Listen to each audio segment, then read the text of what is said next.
चीन और रूस ने हाइपरसोनिक मिसाइलों की दौड़ में अमेरिका को पीछे छोड़ दिया।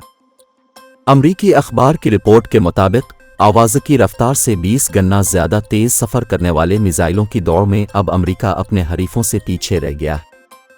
अखबार का कहना है कि चीन और रूस जैसी ताकतों के पास हाइपरसोनिक मिसाइल दुनिया में स्ट्रेटेजिक तवाज़ुन के लिए ख़तरा हो सकते हैं, इसलिए हाइपरसोनिक मिसाइल अमरीकी दिफाई सिस्टम्स की बरतरी के लिए चीन लज है।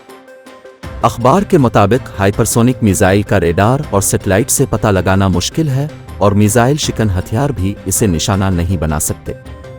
रिपोर्ट में यह भी कहा गया है कि बहेरा जुनूबी चीन में चीनी हाइपरसोनिक मिसाइल अमरीकी फौजी बेड़े के दिफा को नाकाम बना सकते हैं, जबकि अमरीका का रवां साल तवील फासले तक मार करने वाले हाइपरसोनिक हथियारों की तैयारी का मामला मुतअद्दिद टेस्ट फ्लाइट्स की नाकामी के बाद खटाई में पड़ता नजर आ रहा है।